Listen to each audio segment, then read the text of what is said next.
مولاي صل وسلم دائما ابدا على حبيبك خير الخلق كلهم.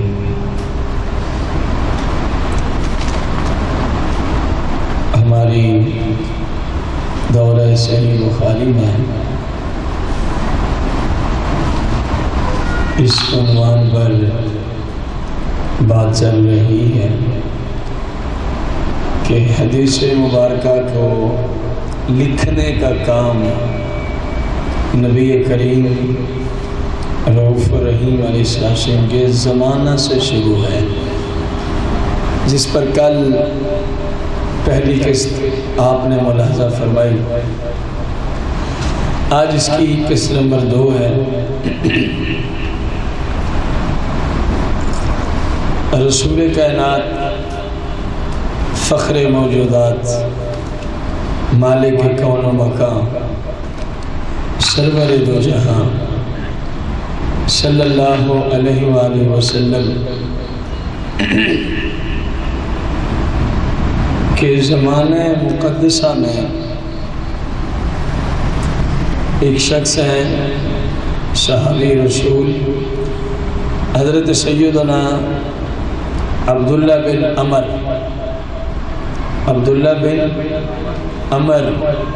رضی اللہ عنہ.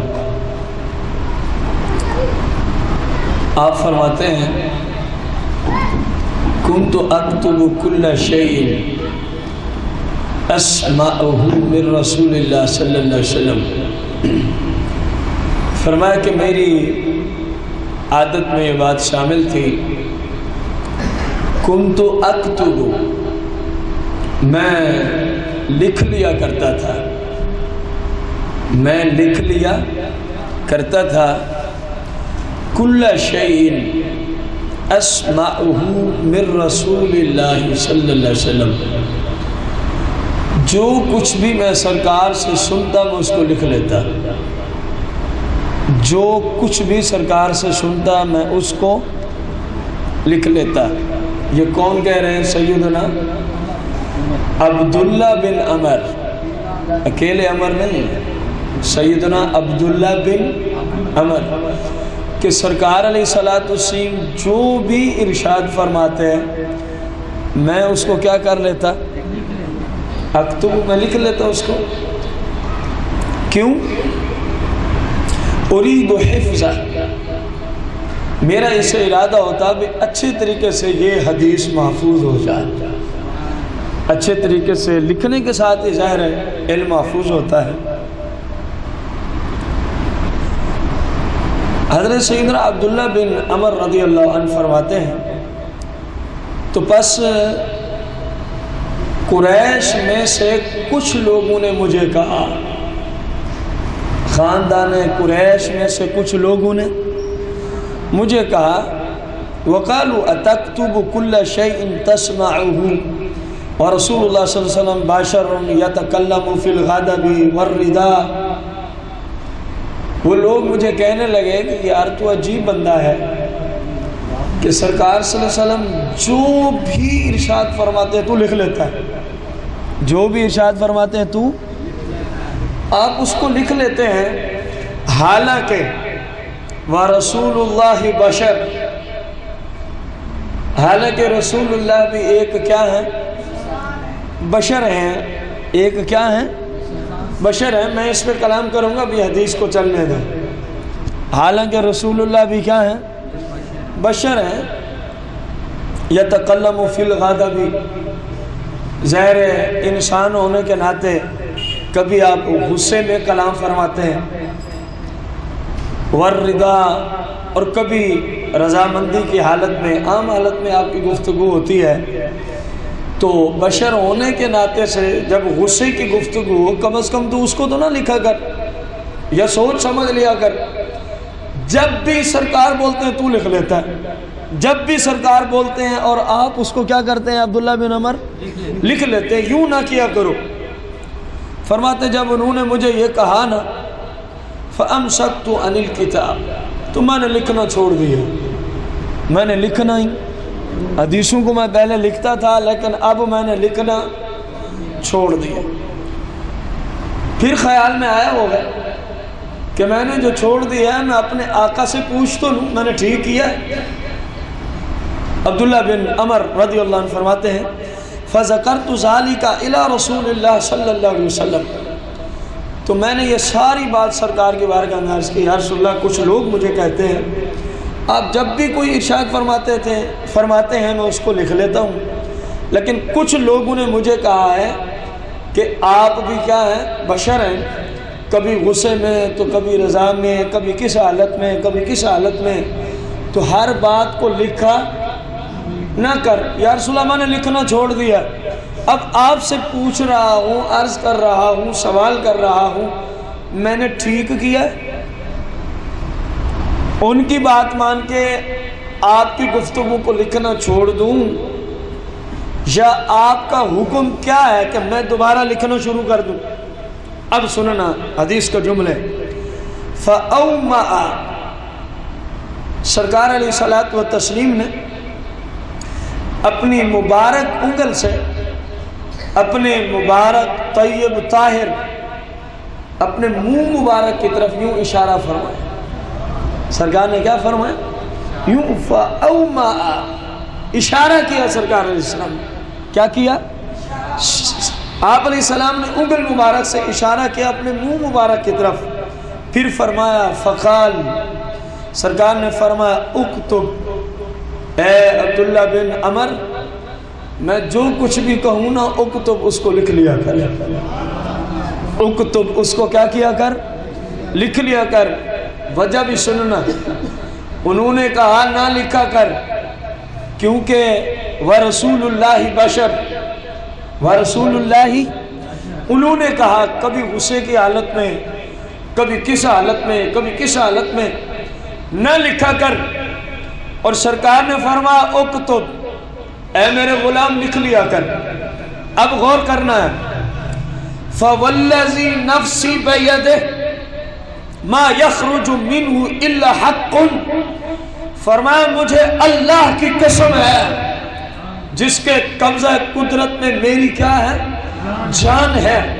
فرمایا مجھے اللہ کی قسم ہے، وہ کہہ رہے ہیں بشر ہیں، کبھی کس حالت میں کبھی کس میں نہ لکھ، میں کہہ رہا ہوں اللہ کی قسم میں جو بھی کہوں لکھ لیا کر، کیونکہ میری زبان سے سوائے حق کے اور کچھ نکل سکتا ہی نہیں۔ کوئی بات سمجھ آئی ہے؟ سرکار نے فرمایا اللہ کی قسم، ان کو غلطی لگی ہے مجھے سمجھنے میں ایسا تو نہیں ہوں جس طرح وہ کہہ رہے ہیں، یہ ٹھیک ہے میرے جیسا بشر ہو، آپ جیسا بشر ہو، کوئی عام بندہ ہو، کوئی اور ہو، وہ غصے میں ہو کچھ اور کہہ جاتا ہے، بعد میں پھر پشیمان ہوتا ہے کہ میں نے یہ نہیں کہنا تھا۔ اس کی بہترین مثال یہ جتنے بھی طلاق دے کے پھر آتے ہیں ہمارے پاس، پھر رونا یہی روتے ہیں، اس وقت غصہ تھا سمجھ نہیں آئی، بعد میں پشیمان پریشان ہوتے ہیں۔ اب سرکار نے فرمایا یہ عام بشروں کی بات ہے، ہم عام بشروں جیسے نہیں ہیں، ہم عام بشروں جیسے، فرمایا میری زبان مبارک سے تو جو بھی سنا کرے عبداللہ بن عمر، حکم کیا دیا ہے؟ فرمایا اکتب، امر کا صیغہ ہے، فرمایا لکھ لیا کر، فوالذی نفسی بیدہ ما یخرج منہ الا حق، فرمایا میری زبان سے تو صرف حق ہی نکلتا ہے، خواہ میں کسی حالت میں ہوں، جب میں بولتا ہوں میں صرف حق ہی بولتا ہوں۔ تو فرمایا لکھ، کیا فرمایا؟ حدیث نے کس قدر وضاحت کے ساتھ، یعنی ایک صحابی لکھتے تھے تو کچھ لوگوں نے اعتراض کیا یہ نہ کرو، سرور دو جہاں سے جب سوال کیا فرمایا لکھا کرو، کیا فرمایا؟ لکھا کرو۔ اب یہ حدیث سیاہ ستہ میں ہے، یہ حدیث کتاب کا نام لکھیں، سنن ابی داود، سنن ابی داود، کتاب العلم،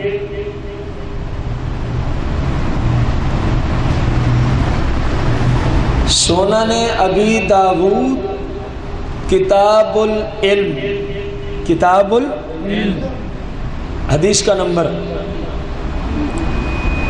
3646 646 یعنی 3646، یا اس سے بھی مزید آسان کر دوں 3646 3600۔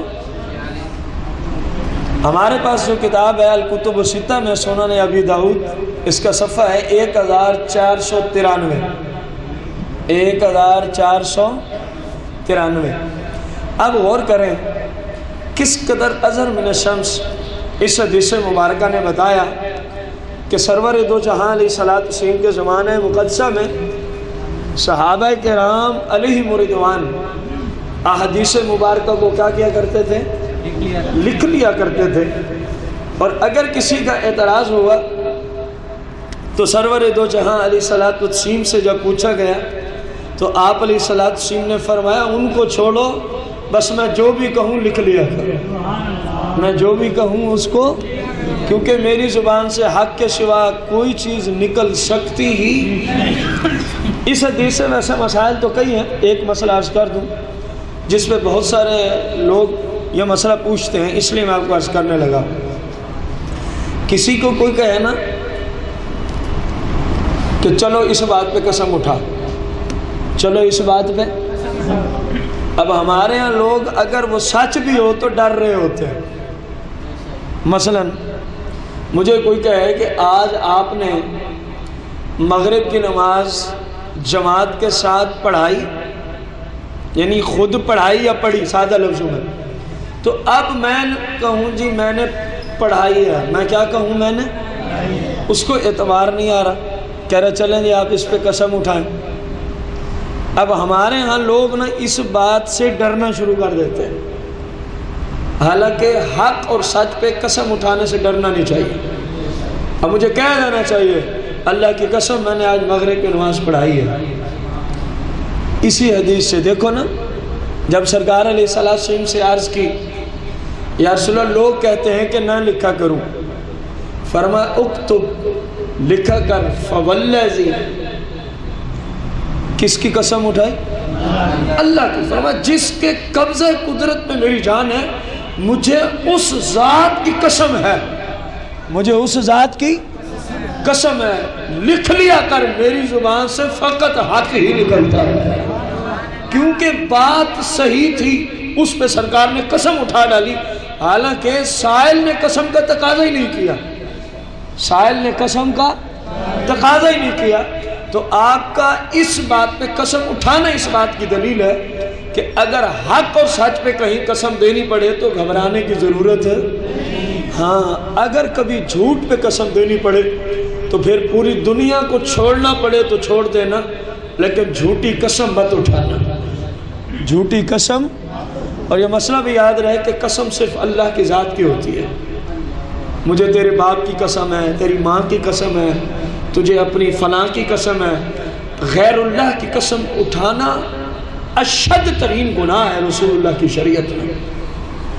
ہمارے یہاں یہ جو آج کل کنجر خانہ شروع ہے نا، لڑکیوں اور لڑکوں کی دوستی والا، اس میں اس طرح کا باب وسعت رکھتا ہے قسم والا، کوئی کسی بلا کی قسم، کوئی کسی بلا کی قسم، تو سارے لٹیرے چور ڈاکو اکٹھے ہوئے ہیں، تو اس لیے پھر جیسا نصاب ویسے قوم، جیسا نصاب ویسی قوم۔ مالک کریم ہم سب کو اس طرح کے گندے کاموں سے ہمیشہ کے لیے نفرت عطا فرمائے۔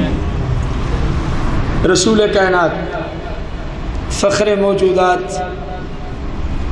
علیہ الصلاۃ والتسلیم کے زمانہ مقدسہ سے احادیث مبارکہ کی تدوین شروع ہو گئی۔ اس موضوع کو لے کر ہم بیٹھے ہیں۔ اب رسول کریم صلی اللہ تعالی علیہ وآلہ وسلم کے زمانہ مقدسہ سے ہی صحابہ کرام علیہ رضوان کے طرز عمل نے ہمیں بتایا کہ وہ احادیث کو کیا کیا کرتے تھے؟ سنن الدارمی، کتاب کا نام کیا ہے؟ سنن الدارمی۔ حدیث کو لکھیں، پھر حوالہ لکھوا دوں گا۔ رسول کائنات فخر موجودات علیہ الصلوۃ والتسلیم کی بارگاہ قدسیہ میں آپ کے ایک صحابی سیدنا عبداللہ بن عمر سرکار کی بارگاہ قدسیہ میں آتے ہیں اور آ کر عرض کرتے ہیں، فقال یا رسول اللہ، عرض کی اے اللہ کے رسول، میں آپ سے احادیث مبارکہ جو سنتا ہوں، جو روایت کرتا ہوں، فَأَرَدْتُ أَنْ أَسْتَعِينَ بِكِتَابٍ، میں نے ارادہ کیا کہ میں ان کو لکھنے سے مدد حاصل کر لوں، آپ کی احادیث کو لکھ کر لکھنے سے کیا حاصل کروں؟ مدد حاصل کروں۔ کیا حاصل کروں؟ استعین، غور کرو، ان استعین، میں مدد حاصل کرنا چاہتا ہوں۔ میں کیا حاصل کرنا چاہتا ہوں؟ مدد حاصل کرنا چاہتا ہوں۔ بکتاب یدی، اپنے ہاتھ سے آپ کی احادیث کو لکھ کر میں لکھائی سے مدد لینا چاہتا ہوں۔ میں لکھائی سے مع قلبی، جس طرح میرا قلب آپ کی حدیث کو حفظ کرتا ہے، یاد کرتا ہے، میں چاہتا ہوں لکھ کے بھی، لکھائی سے بھی حدیث کے حفظ کرنے میں مدد لے لوں۔ ان رأیت ذالک، اگر آپ اجازت عطا فرما دیں تو، اگر آپ اجازت عطا فرما دیں تو، فقال رسول اللہ صلی اللہ علیہ وسلم، تو بس سرور دو جہاں علیہ السلام نے جواب دیا۔ غور سے سننا، یہاں حقیقت میں دو باتوں کی اجازت طلب کی جا رہی ہے، ایک تو حدیث کے لکھنے کی، اور دوسری سمجھ آئی؟ چلو سورہ فاتحہ ہی پڑھو نا، پھر تو آپ کو سمجھ آئے گی۔ ایاک نعبد و ایاک نستعین، تجھ ہی سے مدد چاہیں۔ نستعین کیونکہ جمع متکلم ہے، ادھر واحد متکلم ہے، اس لیے وہاں نستعین ہے، یہاں واحد کی وجہ سے باب ایک ہی ہے، معنی ایک ہی ہے، فقط جمع اور واحد کا مسئلہ آ گیا۔ اور یہاں پر آپ کہیں جی وہاں نستعینو ہے، یہاں استعینو کیوں نہیں پڑھتے؟ کیونکہ پیچھے ان مصدریہ ہے، جس نے اس کو مصدر کے معنی میں کر دیا اور اس کے اوپر زبر آ گئی۔ ان استعین، بات وہی ہے جو ایاک نستعین میں ہے۔ رسول اللہ علیہ السلام کی بارگاہ قدسیہ سے دو چیزوں کی کیا لی جا رہی ہے؟ نمبر ایک، حدیث کو لکھنے کی اجازت اگر آپ عطا فرمائیں۔ نمبر دو، میں اس حدیث کے لکھنے سے مدد لینا چاہتا ہوں۔ کیا لینا چاہتا ہوں؟ مدد لینا چاہتا ہوں۔ فقال رسول اللہ صلی اللہ علیہ وسلم، تو سرکار علیہ الصلوۃ والتسلیم نے ارشاد فرمایا، ان کان حدیثی، اس صورت میں تجھے اجازت ہے۔ ایک روایت میں یوں لکھا حاشیے میں، ان حدیثی، فرمایا یہ جو تو لکھنے کی بات کر رہا ہے، اگر وہ میری ہی حدیث ہو، اگر وہ میری ہی حدیث ہو تو اس حدیث کو تجھے لکھنے کی اجازت ہے۔ اس کو لکھنے کی کیا ہے؟ سرکار مدینہ علیہ الصلوۃ والتسلیم سے سوال ہو رہا ہے کہ میں حدیث لکھ لوں، نمبر ایک۔ نمبر دو، لکھنے کی وجہ بھی عرض کی جا رہی ہے کہ میں اس لکھنے سے مدد لینا چاہتا ہوں۔ ان استعین، میں لکھنے سے مدد لینا چاہتا ہوں۔ یا رسول اللہ اجازت، تو سرکار نے کیا عطا فرما دی؟ اجازت۔ اب یہ جو لکھنا ہے کیا ہے؟ یہ اللہ ہے یا اللہ کا غیر ہے؟ لکھنا، حدیث کو لکھنا، سمجھ آ رہی ہے آپ کو بات؟ حدیث کو لکھنا، یہ جو حدیث لکھی ہوئی ہے، اسی حدیث کو جس کو ہم پڑھ رہے ہیں سنن دارمی سے، کیا یہ اللہ ہے؟ اونچی بولیں، اللہ کا غیر ہے نا؟ اور اجازت کون مانگ رہا ہے؟ صحابی رسول۔ کون مانگ رہے ہیں؟ توحید کے ٹھیکیداروں کو بھی کچھ عقل ہونی چاہیے کہ تم جتنا مرضی توحید پرست ہو جاؤ، صحابہ کے خربے میں درجہ تک بھی نہیں پہنچ سکتے، سوچ بھی نہیں سکتے، گمان بھی نہیں کر سکتے۔ وہ صحابی رسول ہو کے عرض کر رہا ہے اجازت ہو تو لکھنے سے مدد لے لوں، اجازت ہو تو لکھنے سے مدد۔ اگر یہ شرک ہوتا اولا تو صحابی شرک کی اجازت نہ مانگتے، ثانیاً چلو ان سے خطا ہو جاتی تو سرور دو جہاں تو منع کرتے کہ نہ کرتے؟ آپ فوراً فرماتے ادھر ایاک نستعین پڑھتے ہو نماز میں کہ ہم تجھی سے مدد چاہیں، اور ادھر کہتے ہو کہ لکھنے سے مدد لینی ہے۔ سرکار نے یہ جملے، سرکار نے فرمایا ٹھیک ہے لکھ بھی لیا کر اور لکھنے سے مدد بھی حاصل کر لیا کر، اور لکھنے سے مدد بھی حاصل ہے۔ تو معلوم ہوا کہ غیر اللہ کی مدد شرک نہیں ہے، غیر اللہ کی مدد شرک کوئی ذات بھی ہو اللہ کے سوا۔ اہل سنت کا یہ عقیدہ تمام انبیاء سے زیادہ شان رسول اللہ صلی اللہ علیہ وسلم کی ہے، تو ہمارا الحمدللہ سرکار کے بارے میں بھی یہی عقیدہ ہے، آپ مدد کرتے ہیں تو رب کے محتاج ہو کر مدد کرتے ہیں۔ آپ کو اللہ نے یہ شان دی ہے، آپ لوگوں کی مدد فرماتے ہیں، آپ لوگوں کی کیا فرماتے ہیں؟ مدد فرماتے ہیں۔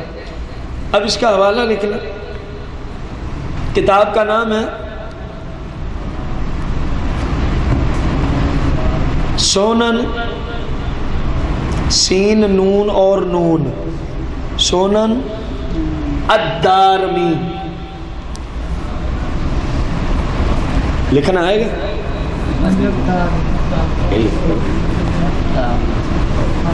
الف لام دال الف را میم اور چھوٹی ہے الدارمی، ورنہ یہ دیکھنا لکھا ہوا تو عربی میں شاید آپ کو سمجھ آ جائے،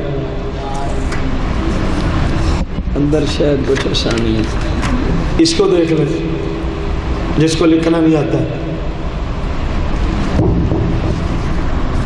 کتاب کا نام کیا لکھا ہے؟ دارمی، داری نہیں،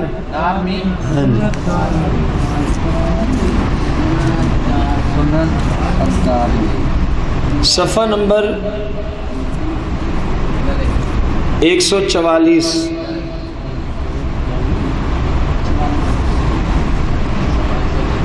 حدیث کا نمبر ہے 499، 489، 489۔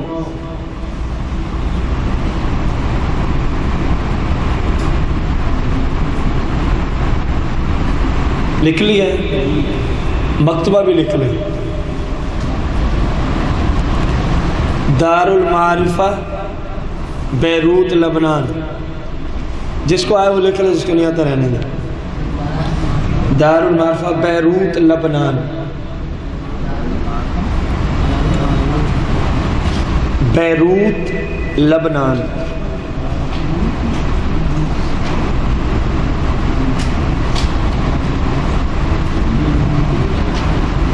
دوسری حدیث سنن دارمی سے، ان عبداللہ ابن دینار قال خطب عمر بن عبد العزیز الى ابی بکر ابن محمد ابن عمر ابن حزم ان اکتب الی بما ثبت عندک من الحدیث عن رسول اللہ صلی اللہ علیہ وسلم و بحدیث عمر رضی اللہ عنہ۔ حضرت سیدنا عمر بن عبد العزیز، حضرت سیدنا عمر بن عبد العزیز رضی اللہ تعالی عنہ نے ایک خط لکھا، ابو بکر بن محمد بن عمر بن حزم، ابو بکر بن محمد بن عمر بن حزم، حازا اور میم۔ خط کا عنوان کیا تھا؟ خلیفہ راشد ہیں آپ کو عمر ثانی کا لقب ملا ہوا ہے۔ انکتب الیہ، خط کا عنوان تھا اس بندے کی طرف کیونکہ یہ جو ابو بکر کے پردادا ہیں نا عمر بن حزم، ان کی طرف سرور دو جہاں علیہ السلام نے کئی احکامات لکھوا کر بھیجے تھے، کئی احکامات شریعت کے لکھوا کر بھیجے تھے۔ جب سیدنا عمر بن عبد العزیز کی خلافت کا دور آیا تو آپ نے، کیونکہ اس وقت ان کے بیٹے اس وقت موجود تھے، ابو بکر، کون موجود تھے؟ ابو بکر۔ عمر بن حزم کہ کیا لگتے تھے؟ آپ کے بیٹے کے بیٹے، آپ کے بیٹے کے یہ موجود تھے۔ تو فرمایا انکتب الیہ بما ثبت عندک من الحدیث اور رسول اللہ صلی اللہ علیہ وسلم وان عمر رضی اللہ عنہ، آپ کے پاس رسول اللہ کی جتنی احادیث لکھی ہوئی ہیں، رسول اللہ کی جتنی احادیث مبارکہ لکھی ہوئی ہیں، اور حضرت عمر بن خطاب رضی اللہ تعالیٰ عنہ کی طرف سے جتنی احادیث آپ کے پاس لکھی ہوئی ہیں، وہ سب کی سب لکھ کے میری طرف روانہ کرو، وہ سب احادیث لکھ کر میری طرف کیا کرو؟ روانہ کرو۔ وہ سب کی سب احادیث لکھ کر میری طرف کیا کرو؟ سیدنا عمر بن عبد العزیز رضی اللہ تعالیٰ عنہ نے خط کے آخر میں لکھا، مجھے اس بات کا خوف ہے کہ اگر احادیث کو تحریری صورت میں ہم نہ لے آئے تو ممکن ہے ذخیرہ احادیث دنیا سے مٹ جائے، ذخیرہ احادیث دنیا سے، اس لیے میں ان کو لکھوانا چاہتا ہوں، میں ان کو کیا کرنا چاہتا ہوں؟ لکھوانا چاہتا ہوں۔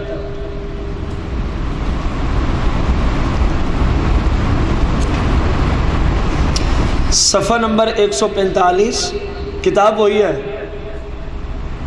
سنن دارمی، اور حدیث کا نمبر 491۔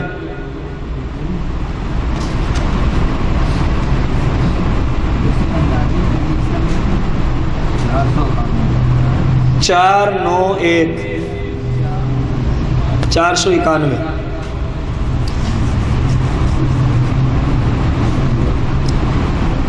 امام دارمی رضی اللہ تعالیٰ عنہ آگے کا حدیث لے ہیں، غور سے سننا ہے حدیث کے جملوں کو۔ حضرت ابو ملیح رضی اللہ تعالیٰ عنہ نے ان لوگوں کو کہا جو آپ کے زمانے میں حدیث لکھنے کے مخالف تھے، حدیث کو لکھنے کے کیا تھے؟ مخالف تھے۔ آپ نے فرمایا یعیبون علینا الکتاب، ہمیں کہتے ہو کہ حدیث نہ لکھو، ہمیں اس وجہ سے روکتے ہو کہ ہم حدیث کو لکھتے ہیں، بھئی نہ لکھو۔ وقد قال اللہ تعالی، حالانکہ اللہ کریم نے قرآن میں فرما رکھا ہے، حالانکہ اللہ کریم نے قرآن پاک میں فرما رکھا ہے، علمھا عند ربی فی کتاب، علمھا عند ربی فی کتاب۔ یہاں کتاب کا معنی ہے جس میں کچھ لکھا ہوا ہو، جس میں کچھ لکھا ہوا ہو، کہ اللہ تو فرما رہا ہے، اللہ تو فرما رہا ہے کہ اس کا علم اللہ کے پاس ہے، فی کتاب، ایک کتاب میں لکھا ہوا ہے، ایک کتاب میں اللہ کے ہاں لکھا ہوا ہے۔ ہم وہی لکھ رہے ہیں تو ہمیں کیوں کہتے ہو کہ حدیث کو نہ لکھا کرو؟ حدیث کو، جو چیز اللہ نے لکھی ہوئی ہے، اگر ہم بھی وہی لکھ رہے ہیں تو ہمیں منع نہ کیا کرو، ہمیں منع نہ کیا کرو۔ غور کریں کتنی بڑی دلیل دی ہے ابو ملیح رضی اللہ تعالی عنہ نے۔ سنن دارمی صفحہ 145، حدیث کا نمبر 493، جو ابھی حدیث مبارکہ آپ نے لکھی، حدیث کا نمبر 493 ہے۔ نہیں، رسول کریم رؤوف الرحیم علیہ الصلاۃ والتسلیم کے پیارے صحابی حضرت سیدنا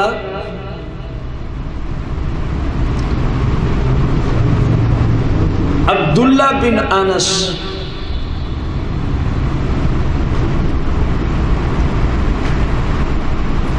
یعنی حضرت سیدنا انس کے بیٹے، حضرت سیدنا انس کے بیٹے، آپ کیا فرماتے ہیں؟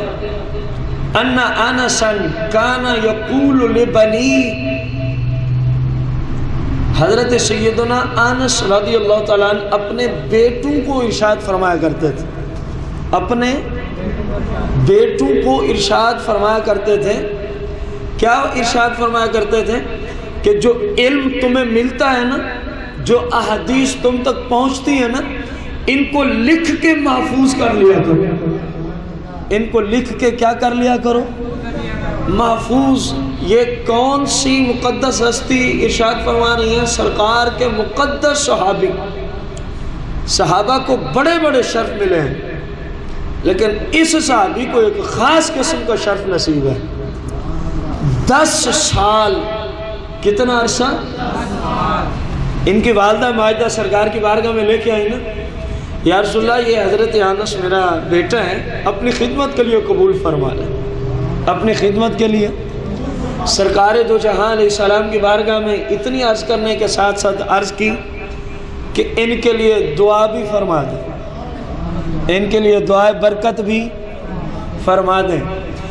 10 سال حضرت انس رضی اللہ عنہ نے سرکار کی دن رات خدمت کی ہے، اور اکثر جو آپ کی ڈیوٹی ہوتی تھی نا، سرکار علیہ الصلوۃ والسلام کے نالین شریفین اٹھانے کی، اپنے سینے کے ساتھ لگا کے رکھتے، سرکار مدینہ علیہ الصلوۃ والسلام کے بستر مبارک کو اوڑھنے کی، پھر بچھانے کی، اس طرح کی ان کی ڈیوٹی ہوتی تھی اکثر و بیشتر۔ اب والدہ نے کیا عرض کی تھی کہ میرے بیٹے کے لیے کیا فرما دیں؟ اب حضرت انس سے سنیے، دعائے برکت جب ملی تو ظاہری طور پہ کیا انہیں نظر آیا؟ ملا علی قاری رضی اللہ تعالیٰ عنہ نے مرکات شرح مشکات کے اندر اسی حدیث کے داد جس میں انس کی والدہ سرکار کے بعد چھوڑنے ہیں، برکت پہ کلام کرتے ہیں کہ حضرت انس سے پوچھو برکت کیسے میسر ہوئی جب سرکار نے دے دی دعا۔ آپ لوگوں نے کھجور کے بارے میں اتنا تو علم ضرور ہوگا آپ لوگوں کو کہ کھجور سال میں 1 مرتبہ پھل دیتے ہیں، کھجور کا درخت سال میں 1 مرتبہ، اس کے خلاف تو نہیں ہے نا؟ جہاں بھی کھجور ہے، حتیٰ کہ عجوہ بھی ہے، کائنات کی سب سے بہترین کھجور، جسے سرکار علیہ السلام نے فرمایا یہ جنت سے آئی ہے۔ یہ کہاں سے آئی ہے؟ صحیح میں حدیث۔ عجوہ بھی سال میں 1 مرتبہ پھل دیتی ہے، اور مزے کی بات حضرت انس فرماتے ہیں سرکار نے جو دعائے برکت دی ہے، ملا علی قاری نے مرکات میں لکھا، میرے باغ میں تو یوں برکت آئی کہ وہی باغ پہلے سال میں 1 مرتبہ پھل دیتا تھا، جب سرکار نے دعا دے دی میرا باغ سال میں 2 مرتبہ پھل دیا کرتا تھا، باقی سارے لوگوں کے باغ سال میں، اور میرا باغ سال میں 2 مرتبہ پھل دیتا تھا۔ اور آپ نے فرمایا اولاد میں یوں برکت ہوئی کہ میں نے اپنے ہاتھوں سے اپنی اولاد میں سے 98 بندے دفن کیے ہیں۔ کتنے بندے دفن کیے؟ 98 افراد۔ غور کرو، سرور دو جہاں علیہ السلام کی دعا کا فیضان کہ اپنے اہل میں برکت کی مجھے دعا دی سرکار نے، تو 98 افراد اپنے ہاتھوں سے دفن کر چکا ہوں۔ اپنا مثلا بیٹا، بیٹے کے بیٹے، اپنی بیٹیاں، بیٹیوں کی بھی آگے اولاد، ان افراد کی بات کی، 98 افراد میں اپنے ہاتھ سے کیا کر چکا ہوں، اور میرا باغ سال میں کتنی مرتبہ؟ 2 مرتبہ پھل دیتا ہے۔ سرکار کو اپنے جیسا کہنے والوں سے سوال ہے، جو باغ پہلے 1 مرتبہ سال میں پھل دیتا ہو، اگر تم بھی سرکار جیسے ہو تو پھر کرو دن رات محنت۔ سرکار نے تو فقط فرما دیا تمہیں اجازت ہے مصلے بھی اٹھا لو، سرکار نے تو فقط زبان مبارک ہلا دی، تمہیں اجازت ہے مصلی اٹھا لو، وہیں مسجد بنا ڈالو، 5 وقت کی نمازیں پڑھو، تہجد پڑھو، اشراق، چاش۔ موت تو ممکن ہے، لیکن سال میں 2 مرتبہ جو باغ پہلے 1 مرتبہ پھل دے رہا ہو، تمہاری وجہ سے یہ ہو سکتا؟ تو معلوم ہوا سرکار علیہ السلام عام بشروں جیسے اللہ کریم نے آپ کو نور علی نور، اور اگر بشری لبادہ میں بھی بھیجا ہے تو بے مثال لبادہ اوڑھ کے آپ تشریف لائے، بے مثال لبادہ اوڑھ کے آپ تشریف، آپ جیسا کسی حیثیت سے کوئی ہو ہی نہیں سکتا، کسی حیثیت سے کوئی ہو ہی نہیں سکتا۔ اب دیکھو نا، اتنا مقدس ہستی بھی اپنے بیٹوں کو کیا حکم دے رہے ہیں کہ حدیث کو لکھ لیا کرو، حدیث کو۔ پتہ نہیں لوگوں کو شرم نہیں آتی ہے جملہ بولتے ہوئے کہ 250 سال بعد جی حدیث کے لکھنے کا کام شروع ہوا۔ کتنا بڑا جھوٹ ہے، کتنا بڑا جھوٹ ہے۔ سرکار کے صحابہ خود لکھتے تھے، پھر اپنی اولاد کو حکم دیتے تھے کہ جو حدیثیں ہم سے تم تک آ رہی ہیں ان کو لکھ کے محفوظ کرو، ان کو لکھ کے کیا کرو؟ یہ آپ کے سامنے حدیث مبارک ہے۔ سنن دارمی صفحہ 146 حدیث کا نمبر 495، 146 حدیث 495۔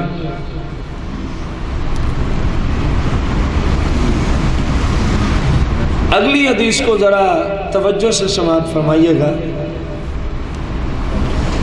صفحہ یہی ہے، صرف حدیث کا نمبر تبدیل ہے، 498 400۔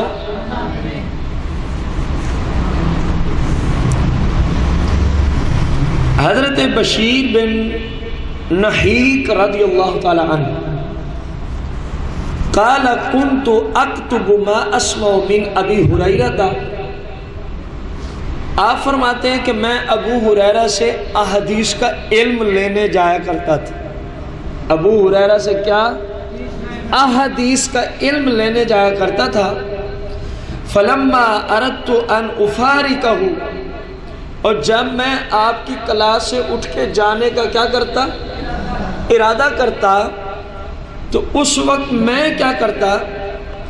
جو کچھ احادیث میں نے آپ سے لکھی ہوتی، جس طرح آپ لکھ رہے ہیں، اس طرح جب ابو ہریرہ سے پڑھنے آتے تو احادیث کو لکھ لیتے، اور جب اختتام ہوتا اس وقت پڑھنے کا تو جو کچھ لکھا ہوتا تو اپنے شیخ ابو ہریرہ کے سامنے لے آتے، اور پھر فرماتے فَقَرَأْتُهُ عَلَيْهِ، وہ میں ساری احادیث جو لکھ چکا ہوتا ابو ہریرہ سے سن کے وہ ساری اپنے شیخ کو سناتا کہ دیکھیں آپ نے آج یہ حدیث بیان کی ہے، میں اس کو لکھ کے جا رہا ہوں، اگر آپ تصدیق کر دیں تو اس کو محفوظ کر لیا جائے کہ واقعی میں نے یہی پڑھایا آج، واقعی میں نے یہی احادیث مبارکہ پڑھائی آج۔ ابو ہریرہ کا جواب قال نعم، قال نعم، آپ فرماتے یہ کام بھی ٹھیک ہے، جو تو نے لکھا ہے میں نے یہی پڑھایا ہے، میں نے یہی پڑھایا ہے۔ دیکھو ابو ہریرہ رضی اللہ تعالیٰ عنہ صحابی رسول، آپ کے شاگرد آپ سے احادیث کو کیا کیا کرتے تھے؟ لکھ لیا کرتے تھے۔ رسول کریم رؤوف الرحیم علیہ الصلاۃ والتسلیم کی احادیث مبارکہ کے متعلقہ صحابہ کرام کے اقوال مبارک چل رہے ہیں۔ اب غور کریں، اگلی حدیث 501 صفحہ یہی ہے، حدیث کا نمبر ہے 500۔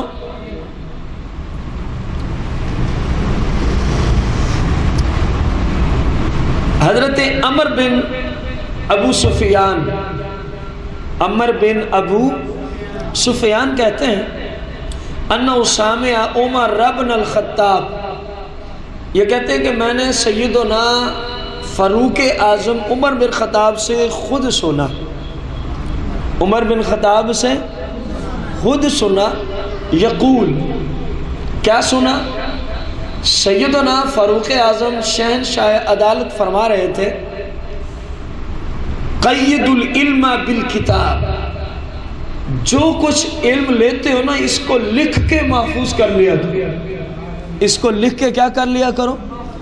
یہ خلیفہ ثانی کے ارشاد مبارکہ میں سے ایک ارشاد ہے کہ اپنے شاگردوں کو جن تک آپ احادیث پہنچاتے، رسول اللہ کی شریعت کا علم پہنچاتے، جو آپ کی مجلس میں سیکھنے آتے، آپ ان کو کیا ارشاد فرماتے کہ ان احادیث کو لکھ کر محفوظ کرو، ان احادیث مبارکہ کو لکھ کر محفوظ کرو، لکھ کر کیا کرو، محفوظ کرو۔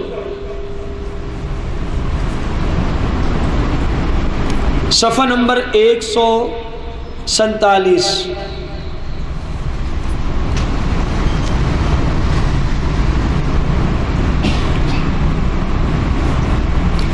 حضرت سیدنا سعید بن جبیر، سعید بن جبیر رضی اللہ عنہ فرماتے ہیں کنت اجلس الی ابن عباس رضی اللہ عنہ فاکتب فی الصحیفہ، فرماتے ہیں میں سیدنا عبداللہ بن عباس کی بارگاہ قدسیہ میں جایا کرتا۔ سیدنا عبداللہ بن عباس کی بارگاہ ہے، یہ کون فرما رہے ہیں؟ حضرت سیدنا سعید بن جبیر رضی اللہ عنہ۔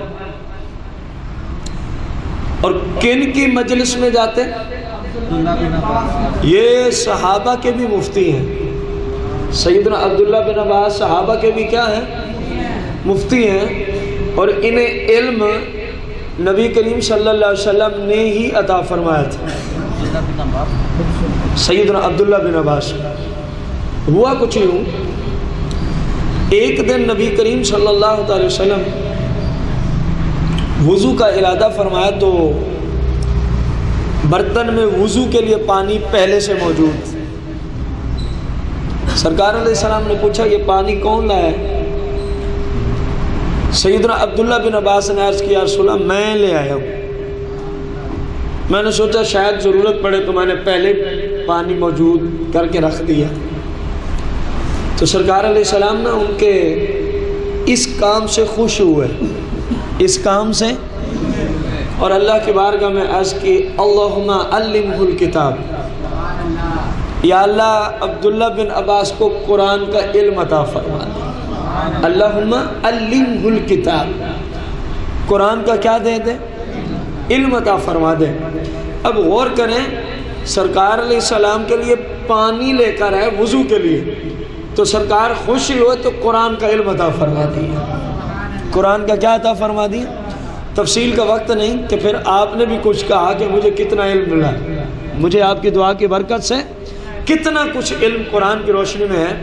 یہ وہی عبداللہ بن عباس رضی اللہ تعالیٰ عنہ جو سرکار صلی اللہ علیہ وسلم کے شاگرد خاص، آپ علیہ السلام کے صحابی، آپ علیہ الصلاۃ والتسلیم کے حقیقی چچا کے بیٹے حضرت عباس، حضرت سیدنا عبداللہ کے حقیقی بھائی تھے، سرکار علیہ السلام کے حقیقی چچا، اور عبداللہ بن عباس سرکار کے چچا کے کیا ہیں؟ بیٹے، چچا کے کیا ہیں؟ بیٹے۔ ان کی مجلس میں جا رہے ہیں کون؟ حضرت سیدنا سعید بن جبیر، جیم سے، زبیر نہیں جبیر رضی اللہ تعالی عنہ۔ غور کریں کیا کہتے ہیں کہ میں جب عبداللہ بن عباس کی بارگاہ میں آپ کی مجلس میں آپ کے پاس علم سیکھنے جاتا تھا، فَأَكْتُبُ فِي الصَّحِيفَةِ، فَأَكْتُبُ فِي الصَّحِيفَةِ، وہ کاغذ کا یا چند ورق، چند اوراق جن میں کچھ لکھا ہوا ہو اس کو صحیفہ کہتے ہیں۔ اور یہ کیا فرما رہے ہیں سعید بن جبیر کہ میں عبداللہ بن عباس کی مجلس میں جو احادیث سیکھنے جاتا ہوں ان کو لکھ لیا کرتا تھا، ان کو کیا کر لیا کرتا تھا؟ لکھ لیا کرتا تھا۔ اب غور کرو کہاں 250 سال کی بات کی جاتی ہے اور کہاں اتنے سارے دلائل آپ کے سامنے، کل بھی ساری احادیث آپ کے سامنے رکھی، کل کی ساری احادیث سیاستہ سے عرض کی گئی، آج پہلی حدیث سے ستہ سے سنن ابی داؤد سے آپ کو عرض کی، اور اس کے بعد سنن دارمی سے اتنی ساری احادیث مبارکہ۔ اگرچہ اس موضوع پہ محدثین کا کلام بہت سارا وسعت کے ساتھ موجود ہے، لیکن ایک انسان کے لیے اگر وہ انصاف کے ساتھ کسی مسئلے کو لینا چاہے تو اتنا کلام کافی ہے، بلکہ مسلم کے لیے تو ایک حدیث ہی کافی ہوتی ہے، ایک حدیث ہی کہ سرکار نے یوں فرما دیا، بات ختم ہو گئی۔ بات کیا ہو گئی؟ ختم۔ تو یہاں تو کئی احادیث مبارکہ نقل کی گئی کہ سرور دو جہاں علیہ الصلاۃ والسلام کے زمانہ مقدسہ سے ہی احادیث مبارکہ کے لکھنے کا کیا ہو گیا تھا کام۔ اب ایک سوال ہے جس کو عمدۃ القاری شارح بخاری نے حل فرمایا ہے، اور اس کو فتح الباری، یہ بھی شارح بخاری ہے، علامہ ابن حجر الاسقلانی، ان دونوں محدثین نے اس اعتراض کو اٹھایا۔ پہلے اعتراض کو سن لیں۔ بعض احادیث مبارکہ میں ہے کہ سرکار علیہ الصلاۃ والتسلیم نے حدیث کو لکھنے سے منع فرما دیا۔ حدیث کو لکھنے سے کیا فرما دیا؟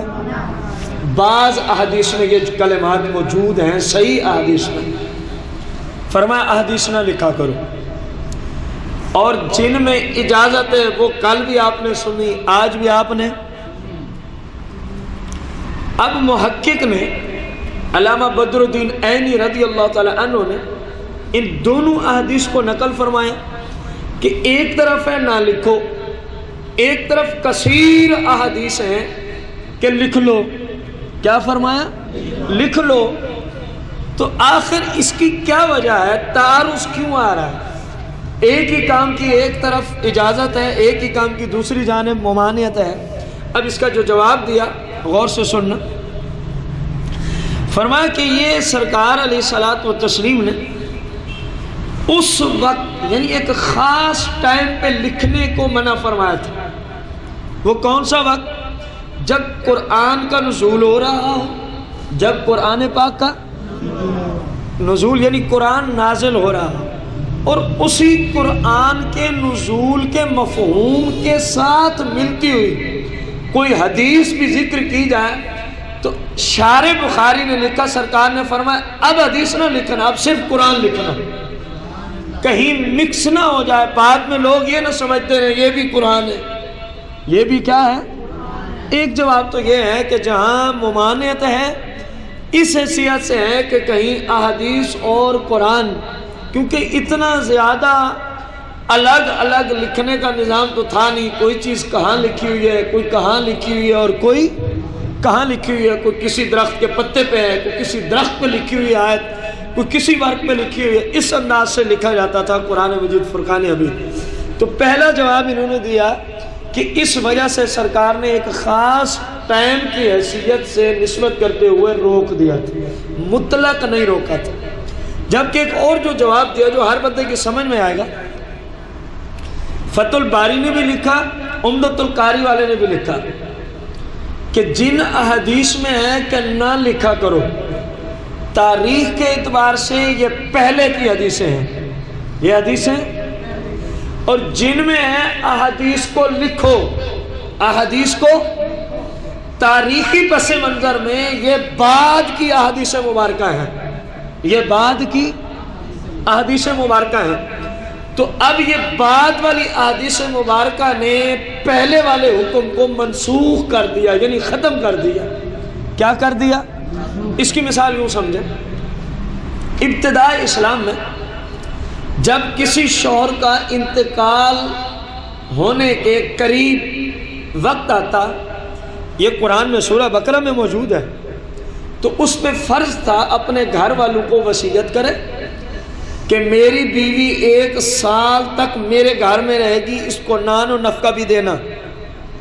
یہ قرآن میں سورہ بقرہ میں موجود۔ میں مثال کے طور پہ آپ کو ایک مثال دے رہا ہوں، ناسخ منسوخ کیا ہوتا ہے۔ اور سورہ بقرہ ہی میں موجود ایک اور مقام پہ اللہ کریم نے فرمایا جس عورت کا شوہر فوت ہو جائے وہ 4 مہینے 10 دن عدت میں بیٹھے۔ اب ایک آیت میں کیا آ رہا ہے؟ 1 سال بیٹھی رہے، اور دوسری آیت میں اب یہ جو سال والا حکم ہے تاریخی پس منظر میں پہلے کی آیت ہے، اور جو 4 مہینے 10 دن کا حکم ہے یہ بعد میں آیت نازل ہوئی ہے۔ تو اب یہ پچھلی آیت تلاوتاً تو منسوخ نہیں ہوئی کہ آج تک قرآن میں موجود ہے، اس کو پڑھا جاتا ہے، لیکن اس کا حکم کیا ہو چکا ہے؟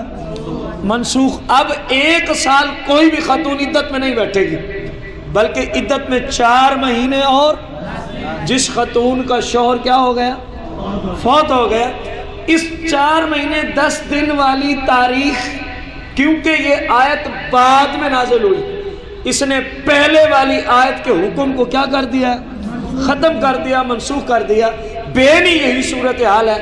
جن حدیث میں فرمایا نہ لکھو یہ پہلے کی تھی، اور جن میں فرمایا اب لکھ لو، یہ اب کا جملہ میں نے بڑھایا تاکہ مسئلہ سمجھ آئے۔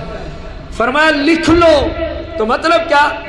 اب وہ پہلے والا حکم ہم نے ختم کر دیا کہ نہ لکھو، بلکہ اجازت ہے لکھو، بلکہ اجازت ہے۔ جس طرح سیاح میں ابتدائی اسلام میں آپ نے فرمایا کہ قبرستان یا قبر والوں کی زیارت کرنا حرام ہے، سیاح میں حدیث موجود، کیونکہ زمانہ جاہلیت میں لوگ قبروں پہ سجدے کیا کرتے تھے، قبروں پہ کیا کیا کرتے تھے؟ تو ابتداء اسلام کی تھی، سرکار نے حکمت جانی، فرمایا حرام۔ جب دیکھا اب تعلیمات عام ہو چکی ہیں، ان کو پتہ چل گیا ہے کہ سجدہ فقط اہل سنت کے نزدیک کسی مزار پہ سجدہ کرنے کی شرعاً اجازت نہیں ہے، حرام ہے، سرکار علیہ السلام نے منع فرما دیا۔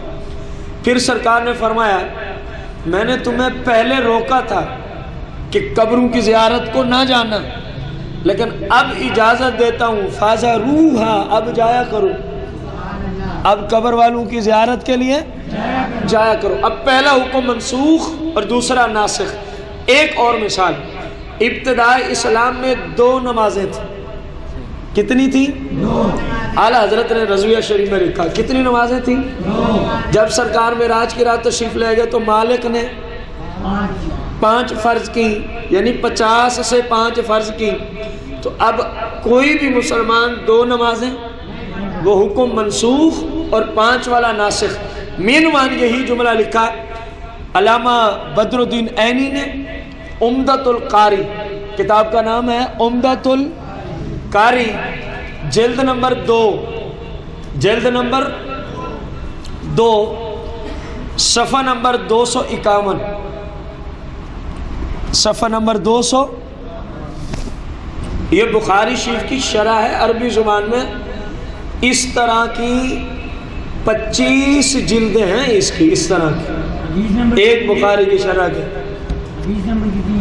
بس اتنا ہی لکھنا ہے جو آپ کو لکھوایا ہے، یہ حدیث نمبر نہیں ہے،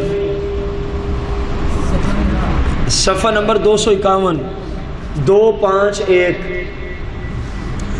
اور دوسری کتاب ہے فتح الباری، یہ بھی بخاری کی شرح ہے، جلد 1 صفحہ 277، صفحہ 277۔